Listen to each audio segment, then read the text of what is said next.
Hi guys, my name is Young Neil One and I'm the creator of the So Small collection. Yeah, apologies up front, I've taken no notes for this video and we are very spontaneous. English is not my first language, so here we go. Why I'm doing this video, I'd like to explain you a bit about the cohesive picture I'm going for with the So Small collection. As you know, all of these mods have very in-depth descriptions on their creations page. But the big picture is sometimes hard to figure out, especially as there are so many mods already. We are over 25 and rising. Yeah, and so I just talk for a few minutes, and maybe that's helpful, maybe it's not. Yeah, so the cornerstone of the whole thing is dynamic universe. Yeah, it's by far the most downloads and the most likes. Yeah, it's this upscaling of the whole universe, not downscaling, only upscaling, because this means enemies, this means planets, systems, everything. And the urge to do this mod was coming from that I found that I was overleveled quite quickly, actually, because you're free in the order how you tackle all those quests, and many of the quests are on starter planets, and if you tackle some of them later and return to those planets, you level 20 or 30 and you find level 5 enemies or something. That's no fun. And it gets only worse the longer you play, especially with the New Game Plus mechanics. So I found a natural fit to introduce dynamic scaling to the world of Starfield, but no downscaling. So we are not always the same level as the character. It's a minimum level for everything, and it's an uphill battle. So as many of my mods, dynamic universe makes the game more difficult, but more fun too, I hope. Yeah, that's the cornerstone of it all. Then came gear progression, or at least here in my order of mods, it's gear progression. Yeah, this is very important for me because you find lots of loot while adventuring, obviously. But in my own playthroughs, I came quickly about loot that was for level 40 character, and I found it level 10. And that meant the next 30 levels I was underwhelmed by everything I found. And yeah, that killed quite a bit of my motivation to explore every nook and cranny, and also to read the details of all the equipment I found. And also I was locked into a visual style all the time for this very good equipment I had found, and it did not change. And yeah, and this was felt really bad for me. So in gear progression now gives every weapon, every armor piece, like helmets, backpacks, suits, you name it, a minimum character level so that you can wear it. This gives you a much more fulfilling adventure. At least I hope, and keeps the motivation upward. Yes, and there's economy. Yeah, economy is a big one. It's not just data changes, but lots of data changes actually, mostly at least. The main kicker of it is that I found that most income comes from the loot you pick up and the weapons and armors you hold. And I felt like a mule, always overburdened, carrying so much stuff, running back and forth, and it was by far the most lucrative way to earn credits. And the mission rewards, or the rewards from interacting with the outpost systems, were not very significant compared to the more or less effortless earning of selling all that loot. It also led to vendor camping, so you sit on a bench and forward time to sell again, sit on a bench, forward time. That felt not very, very immersive at all to me. And so economy reduces the worth of all this loot found to only 10% of what it had before. So it's nice to have to pick it up, but actually only pick up stuff I really want to use, not for selling, because it's not worth the wait and the hassle to run around with this. And this change alone changes very much how you play. And then there are many, many more other aspects to the economy, especially for the smuggling part, for example. That smuggling is more lucrative now, but all the shortcuts are down, so you can't fly anymore to the den in the wolf system, or I don't know, the Red Mile or whatever, and sell loot for the same profit there. If you want to really sell profitable, you have to go through those scans. There's more to economy, but I think that's enough in this picture. Then there's Explorer. So Explorer was born from the idea that there's so many resources in Starfield and so many manufactured goods to craft, which are prerequisites for other manufactured goods, which in the end lead to cool equipment. But this very detailed system undermines itself by giving you everything you need to buy from vendors in the cities. No need to go out there again, sit on a bench, fast forward, let them re-roll their inventories till you got your stuff, and and all this exploration incentive totally lost. Now with Explorer, you cannot buy all the stuff anymore. There's only common resources available, no uncommon, exotic, or whatever. And there's even a plugin for Explorer that you cannot buy the common resources if you want to go one step further. Yeah, and you will also need more resources because Explorer also makes ammo much more scarce. And there was an overabundance of ammunition in the game. I used it as an alternative currency because it has no weight, which felt very strange too, at least with the normal gameplay settings. Now with Explorer, ammo is really rare, and you will want to craft your own ammo actually, and they give you a very good reason to have outpost networks, not only for making money of those in combination with economy, but also to be stocked up with ammunition you won't find otherwise in the quantities you need. And you will switch weapons more often because you run out of ammo for a certain weapon type, so it makes your gameplay more varied. Oh, let's step over to linearity. Linearity is a dear one of mine. It's not very popular, but it makes it so that you can't easily undo what you've done. Therefore, the name linearity.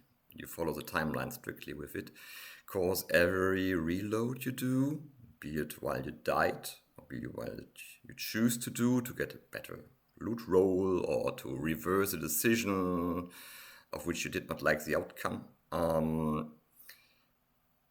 Every of these re-rolling steps is now punished with linearity with an XP penalty. You lose, if I remember correctly, 25% of the XPs you need for the current level. And so you're using twice or thrice actually to voluntarily reload. And you will make sure as good as you can that you don't die. So you play much more carefully and you feel dangers much more intensely, which for me increases the immersion. Important to note here that with linearity you can quit the game and continue playing later without being penalized. So the first loading into the game is always without penalty. It's not counted as a reload, but as a continue session. There's even a continue button in Starfield's menu, which I normally use on my characters in. That's linearity.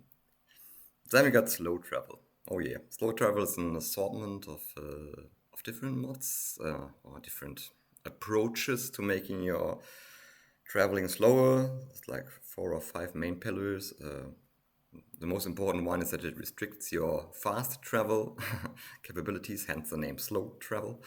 So you cannot anymore just jump from the surface of one planet to the surface of another planet with 2 clicks. But you just get a message, no fast traveling from here, and you have to walk to your ship, you have to fly into the orbit, you have to fly from the orbit into the other orbit of your target system, and from that orbit you have to land on the planet. So you will feel every meter of this journey. Yes, this is cumbersome and certainly not for everybody, but for me, it gives me the feeling of being there in that universe and to go this extra miles. I'm a slow player, though, I have to say. So if you want to solve Starfield efficiently, that's not a good mod. But if you want to live in this world and smell the roses, enjoy the moments, that's nice, actually. But it lets you optionally do more. You could, for example, activate that all the equipment you have, when you're over encumbered, it causes you to not being able to move anymore, at all. In the default Starfield encumbrance system, you can still run, you get exhausted, but it does not stop you from running further.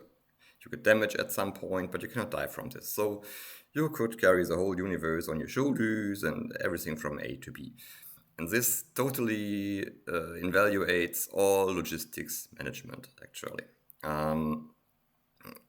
with slow travel and this option enabled, you will think very good about how much storage space you have, where do you get which wares and which goods, and what you pick up actually in adventures, because otherwise it's a lot of back and forth running. Yes, and we also got an option for graph jump course, and oh, very important, less map markers. This one is very nice because the maps in Starfield are very eager to tell you everything at one swipe when you land somewhere. It's very easy to see all those markers popping up, and like a checklist, you could see, oh no, I know those icons, I don't go there. And you have no incentive to climb any kind of hill or natural elevation and take your surroundings in naturally, because you've got all these icons in your scanner, and they are hundreds and hundreds of meters away, and you can read what's there. So I did not like this. I wanted to naturally explore those planets. That brings me to another mod called Terra Incognita, which works very good in combination with slow travel. Because Terra Incognita just does one thing: it disables the surface maps completely.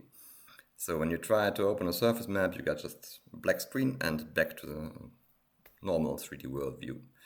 That means with slow travel, no markers, and with Terra Incognita, no maps. So when you step out of the starship, you are into a new, unknown world for you to explore. You have to get your bearings yourself. You have to remember where something was if you switch places. The only thing you can find via the compass is your ship. That's quite helpful, actually. So that's still shown. Yeah, I think those two combined makes the planets feel more like alien worlds where you're on, and not so much like a Ubisoft formula. I don't know. Kill all those icons kind of game styles. Yay. Star Power is on my list here. Star Powers is just a balanced approach I took quite early in my modding ventures in Starfield. I felt that on the one hand, many people don't use the Star Powers because the game, unless you play it very extreme, doesn't really need you or force you to use them to survive. And if you do, and do the universe hopping through all those unities, you will soon find that they're very overpowered.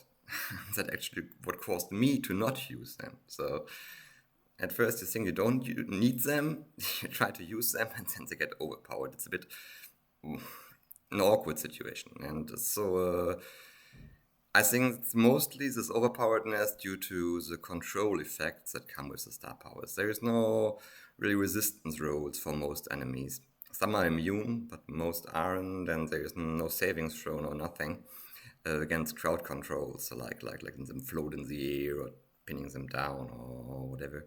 And I introduced such a savings throw system with star powers, and this also extend to the coast balance, especially for face time with the freeze time power, which is much too OP for my likings.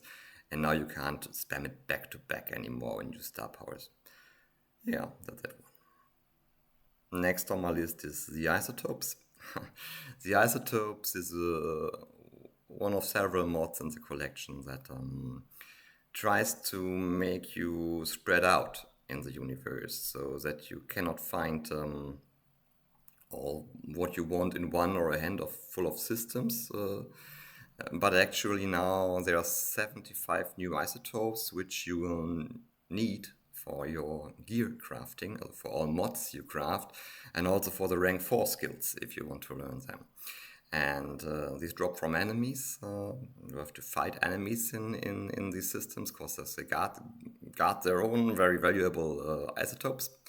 And it's 75 systems that you have to explore to get them all, to develop your character. So you have to travel around the galaxy and explore. Scroll down here a bit. High-level weapons. That's a very popular one in the So Small collection. I felt the need to make it because at level 75 or about level 75 you have unlocked all weapons that there are in Starfield, and many of them you will find much earlier before they should unlock. That's what gear progression tackles. But after level 75 there's no more reward to look forward for. And now the gameplay in Starfield reaches actually up to level 300 and more if you want to learn all the skills that are available. So it's a bit boring, these 200 levels after 75. And therefore I introduced this mod here. It adds for almost all 50 weapon types, 7 new revisions or tiers, you could say, where weapons get better and better and better until you reach level 300. And the most important thing for me with this one is actually that this is for all the weapons, even for the low tier weapons. So even if you have a Maelstrom or something, or Rattler, or Rescue X, or whatever weapons you would use in the first levels of a character and then never anymore, now get scaled up and are comparable to the other weapons. And so you have lots of broad choices to make with the high level weapons, yeah.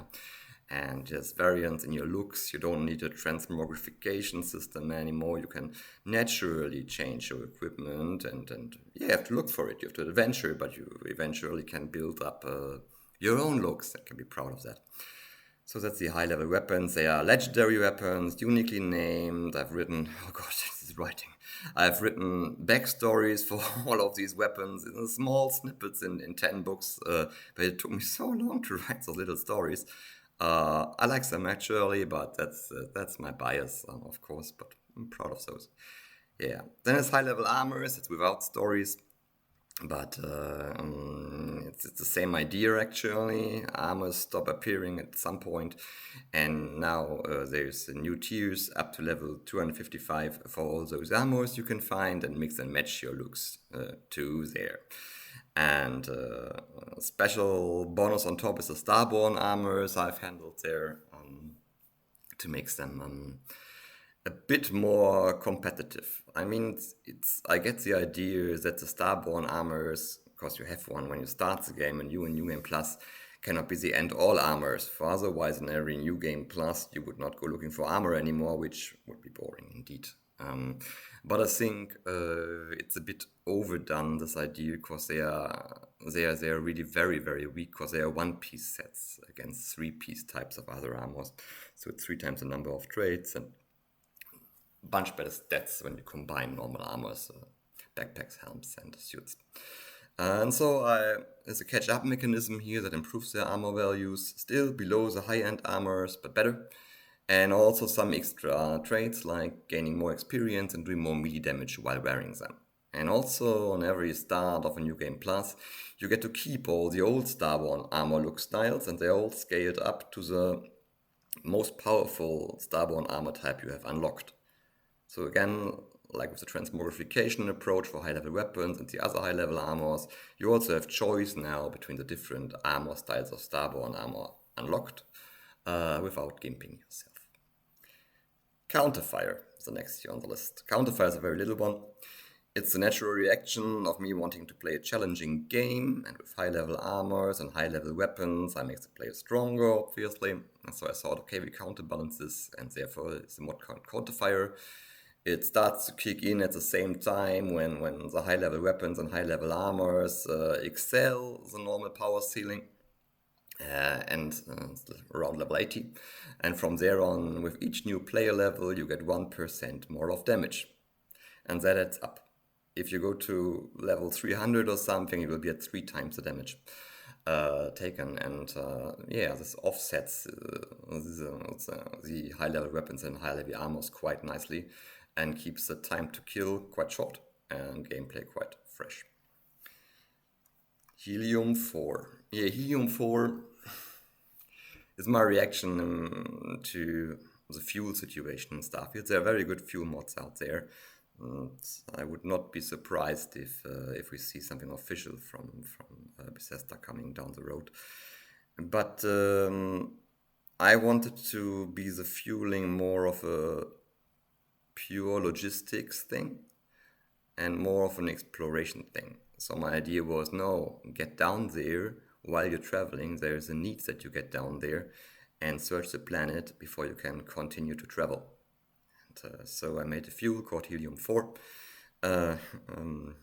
which is not storable and non-tradable. You cannot buy these, and you cannot have your ship full of it and make 20 jumps in a row or something. No, there's only a limited amount you can have, and if it's used up, you have to go down to the planet, explore the planet, go to a helium vent actually, and there at this spot restock again. Now, as the amount you can have is only enough for 2 jumps, it's very risky to jump into the unknown without having restocked in your current system. So when you cannot find helium-4, maybe try a different system, try a different route. That's a bit of the idea, but there's plenty of helium-4 in the game. I mean, if you look around a bit on the moons, almost all the moons have helium-3, so that's manageable. Yeah, that's helium-4, so fuel as an exploration incentive and not as a commodity. Dusty. Dusty is an homage to No Man's Sky, which I've, amongst many other games in the last 20 years, modded a lot. But what I liked is the pressure in the early phases of No Man's Sky, and Dusty tries to replicate this with your newly introduced suit energy going down on all those airless worlds without atmosphere. So if you remember the start of No Man's Sky, there's remorselessly counter ticking down, and if you don't take shelter into some kind of cave or pick up those sodium, natrium plants, you're just gonna die. And so you have to navigate your environment quite cleverly, quite quickly, and try to survive. And I like that thrill a lot, and Dusty brings you this thrill. So you have like 2 minutes on those moons, and if you just stand there, you die. If you want to survive, you either take shelter in buildings, in caves, or on the open ground under overhangs. So Dusty scans the air above the player like 5 meters, and if it detects a collision with an object above you, you count as sheltered. You can shelter under your own ship if you want. The other way to replenish this new energy is to mine, actually. Therefore the name Dusty. You can use your trusty cutter to get down on those resources, mine them, and this will replenish your energy again. And now all those resources dotted around all those moons are your survival track. You have to have a track to the POI you want to go to, but you have to think about going back to your ship later on. So you might not use every resource on your track or take a different route. You will see as you play it's quite challenging, but lets you appreciate your environment and the lay of the land much more. Less XP. A simple configuration mod for those who don't want to lose achievements and want to set up their own XP speed as good as they can. So my main offenders for XP are the crafting XP, which are much too high. I don't really get this why it's this way, but it's a crafting incentive, okay, but it breaks the XP progression. And also those poor critters on this poor planet, oh dear. So one of my first free mods was a fauna protection initiative with some cute critters as a screen. So really there's much too much XP for slaying those creatures that are quite helpless. Some are not, but many of them are. And it reduces this XP down to 20% or something. If you activate this option, lots of options in this one. And you can also adjust the general XP curve with it to between 75% and down to 10% if you want a really, really slow game. I'd have to say that with Dynamic Universe, actually, you will get some extra XP because I've by hand adjusted the XP curve so that high-level creatures that the normal game has not, but Dynamic Universe has, will give you more XP. So this, if you find that's too much, I don't think so, but you could find it, then you could counterbalance it, for example, with less XP. Yeah. I think Explorer also gives you more XP now. The thing about it when you explore thoroughly and you get these rewards for scanning the whole system, then that's I think 5 times more in Explorer. So I have some plus XP components in some mods, and you can adjust the overall picture with less XP if you feel like this. Less XP also, by the way, removes all those automatic XP increases when you use the difficulty sliders in the game. I think it should be your choice, and if you want a difficult game and this is automatically offset by your character growing faster, it's a bit... I get the idea, but it's a bit counterproductive if you really want to challenge yourself. The waiting game. Yeah, that's yeah, I was in a funny mood when I decided this title. It is just that I feel it inappropriate that you can fast forward time with the vendors to sell again and again and again. And very criticized point of the community. I don't like the word, by the way. We are so many with so many opinions of some people. Criticized part. And they said, "Oh no, we need more credits as a vendor, so we don't have to wait. We want to sell everything." That's why. Well, this is the exact different approach now. If you wait one time, you will sell for nothing for 60 minutes. So waiting for selling does not make sense at all. And the idea is to get you moving and go to places. There are many vendors, and you have a spaceship, and you can travel around the different cities and sell off your stuff there instead of using a bench. Or you don't and don't get the mod. Easy enough. Enter Unity. Enter Unity is a big picture mod. It actually tries to give more purpose to entering Unity and to make it a goal instead of an option. So it's set up in a way that you can only reach a maximum level in a universe, and if you want to grow further, you have to switch and go through Unity. And at the same time, if you go too fast through the universes, like speedrunning temples or something, and you undercut the minimum level that every Unity, every next iteration of NG Plus has, so if you undercut that minimum level, you take 5 times the damage until you reach the minimum level. So it's extremely dangerous to skip ahead and just skip the universe. No, you have to go the full distance. And this approach of enforcing the full distance is also seen in another aspect of the mod. I took out the option to skip the main campaign. So if you do a new universe, you have to play the main campaign. That makes it much longer. You have to face much more enemies, much more challenges, and be up to it.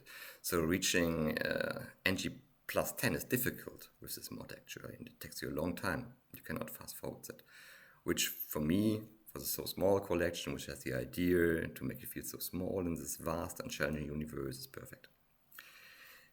POI rotation. POI rotation is inspired by Paul Brooks' very good POI cooldown mod, which is free, and Paul is a cool dude. And so you can use this free one. This is just a riff on it.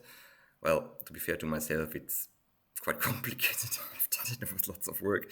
It does a real-time timer system that's measuring like hours on our reworld, like your gameplay time, yeah? So it measures not the wait or sleep cycle in the game, but the player experience. So I thought to myself, oh, well, I don't want to see the same POI in the next few of my hours, and not if I for some reason want to sleep because I got a new girlfriend in the game, or I got to abuse those pure vendors or whatever, and then this influences how fast I see a POI again. That's not what I'm after. I am after that I don't want to see the same POI again for the next 4 hours because I want to forget how it looked a bit. Yeah. That was started at 1, and then while doing it, I found a mechanism to actually do a list that remembers all the POI you have visited and will only allow you a repetition of a POI when there have been number X visits to other POI in the meantime. And you can set the number really high, like 100, and so you have to visit all of the others before one can repeat. Yeah. One thing to note, though, is, I mean, this does not make magically more content. So you will see more empty. Because if there is no available POI because you've visited it in the time, or it's not high enough on the list again, then the game will just draw blank landscapes there. I like that, actually, because it makes the worlds feel more organic, and it makes it more a special kind of occurrence if you actually find a POI with POI rotation, a new one. And if you play with Terra Incognita and slow travel on, and maybe building a rarity, which is another mod of mine, which lowers the chances of finding human POI to 25% of the 100% of Starfield. So when you activate all three of them, Terra Incognita, Slow Travel, and Building Rarity, it's really a special thing to find a POI. Yeah, and it's good to look out for them, and it feels the plans feel more special places and more like you achieve something there. Yeah. Rarity is a mod for actually, again, giving incentive to travel around the universe. It modifies your finding of legendary and epic loot, so the orange, golden, and the purple ones, the really good stuff, and lowers the chance to only a third. Same for these Astra tokens, with which you can buy such loot. So you have lost like 33% of finding the stuff. It's much more rare. But this chance rises the more you fully survey star systems. So if you accept the challenge, travel around, survey everything thoroughly, you will get to a point where you go above the 100% of vanilla and actually have double chances by the end. So the idea is stop camping for loot on one planet, but go around the verse, increase knowledge of systems, and be rewarded with better and better loot over time. Health is an atypical one, because on first glance it seems to make the game easier, which most of my mods won't, because it gives you a health regeneration right from the start. I felt the urge to do this because when you use economy, I lowered the chance of finding health and med packs to only a third, I think, of the vanilla game, and tripled the costs or something. So healing is a very precious thing. And as I play always on extreme and with dynamic universe on everything up, those battles are hard, and especially in the beginning. And I often found myself just with a blinking red screen, and now I had to return to civilization, and it was all a bit tedious. Health gives you regeneration right from the start, so you get out of this red blinking area and get a slim fighting chance. But this regeneration caps at 33%, a third of your max health pool. So it's not really this full heal. You are still heavily wounded, but you have a slim chance to survive, and it's not blinking anymore and distracting your exploration efforts. But to think that health is only a helping mod would be wrong, because it also limits your regeneration from the rejuvenation perk and from equipment pieces to initially only 50% of that. So you can't fully heal with those. You still have to use med packs. So for the mid and late game, it makes the game actually more difficult. And then there's a special spin on health, as when you kill enemies, you build something up that's called kill streak. And the kill streak, the more enemies you kill and the longer your kill streak gets, the higher these health regeneration limits from a third or to a half increase to up to 100% of your full health. But if you're killed once, this kill streak is reset to 0. So it's a very strong incentive to not die, actually, and to keep your kill streak going. Journey is an acquired taste mod for sure. It goes a bit into the same direction as Enter Unity, because it locks those skill ranks 3 and 4 after many NG pluses, many times across Unity. So to unlock, I don't know, level 9 pistol skills and level 4 pistol skill, it might be necessary to, I don't know, have 7 new game pluses or something before it becomes available. So skill ranks 1 and 2 are not locked, can take them any time, and piloting is always open to rank 4 in the first universe, even because it's so important. But for the other ranks, to have this real powerful specialization going on, you have to cross Unity many times. This broadens your playstyle, in my opinion, and makes you interact with not so efficient parts of the skills, and then mix and match what you get, and have a more diverse playtime. And also you have goals to look forward for in those new NG Plus runs, because you will finally be Master of Blade or something, rank 4, and now regenerate on kill. And you have looked forward to this for a long time, and so it feels rewarding to get there. You have something special to find in that universe. To make it even more difficult for the player, I've also added the requirement of having 1,000 units of various rare or exotic or whatever minerals needed to unlock those skill ranks on top of being in the NG Plus required. If you combine this with Explorer, where you cannot buy those minerals, this forces you really into outpost building, because you have to farm those resources yourself in industrial quantities. And you have to do it again and again in each new Unity, because you lose your outpost networks. So it's a twofold thing. You have to go through Unity and you have to rebuild your industrial construction site. This makes it really a long journey. And this is all I like, because it's a so small collection and this is what it's all about. Start out and be in awe of this giant universe and this giant journey you have had. Waylayer.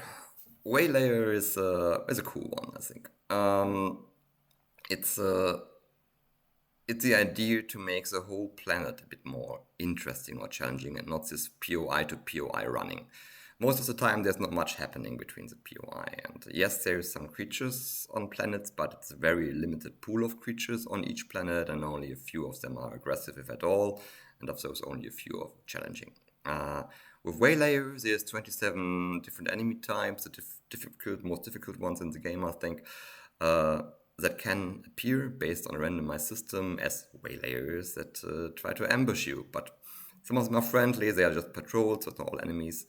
There can be up to 3 groups, and they can have intergroup fighting, so you might run into terramorphs fighting your sea soldiers, why not, or robots, or Starborn, or I don't know, name something, and it's likely in the pool.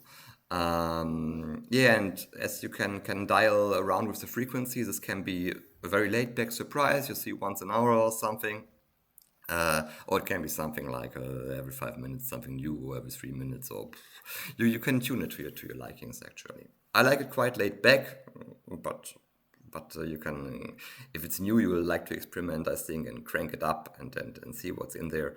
But then later on, I'd like Waylayer to just surprise me and keep me on my toes, and it does very well. Time. Time is not many fans out there, I see. Maybe it's too extreme, but when I was modding on Nexus in the beginning, I did a mod called Replicant. Had not many fans too. And this had the same idea of a dying protagonist, of a dying player, that has only so much time in this universe left, and only chance to survive in time here now is to switch universes. You have only 24 wake or sleep cycles, so I made it so it's not a real-time ticking clock. You can take your time adventuring, you don't have to run everywhere and be stressed or make fast conversation. No. You can play as a human player, you can play at your own speed, but you have only 24 sleeps or waits, so no more vendor abusing, no more... I don't know, fast forwarding of industrial production. It was one of the ideas behind this one, because I like industrial outposts and I like to set them up efficiently, but it's strange that you fly to Venus to skip forward time, or even on the outpost and do this. I mean, why is there a speed for all those refiners of units per minute that they can make if you can just fast forward time without consequences? It's strange. So time makes you let pass time naturally. If your production outwork still needs some time to build you the ammo you might need with Explorer, give it some time. Do something else. Do another different mission where you don't need that ammo, don't need that resource. And later on, come back and collect your resources. And 24 sleep wait cycles should be enough to have some quality time with your romance choice.